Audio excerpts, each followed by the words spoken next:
How badly does Topeka need workers? It'll pay you up to $15,000 just to move there. Topeka leaders are using cold hard cash to lure more workers to live in Kansas' capital city. The new Choose Topeka program, approved last week, will pay up to $10,000 to people who rent and $15,000 for those who purchase a primary home, after a year of residency in the city. A news release says beneficiaries can use those funds for all types of moving-related expenses.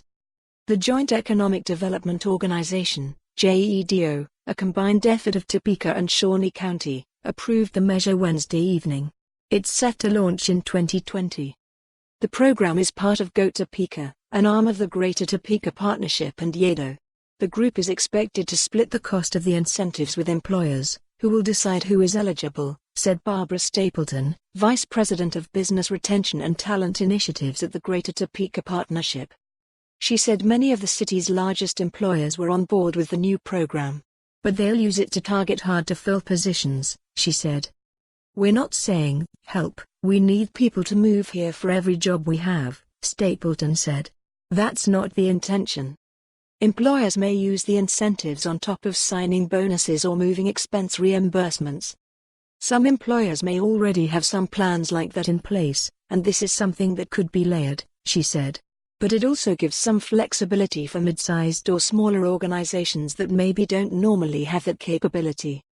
The $300,000 commitment will provide incentives for 40 to 60 new resident workers during the program's first year. Topeka's effort is indicative of a wider labor shortage across Kansas and the nation. Topeka's October unemployment rate of 2.9% was near a 10-year record low, according to the Bureau of Labor Statistics. For more than a year, the number of job openings available across the country has outpaced the number of people looking for work. David Callanan, co-founder of Topeka-based Wealth Management, said the current market requires thinking outside the box.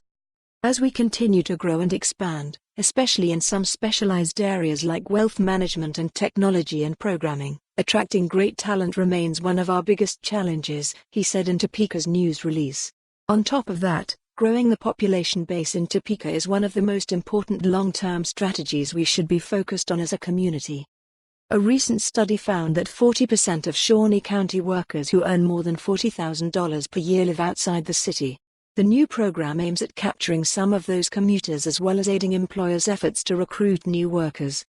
Stapleton said the city wants to see more employees who both live and work in Topeka because they are generally more rooted in the community, its schools and business. For more on this story, visit the news article link.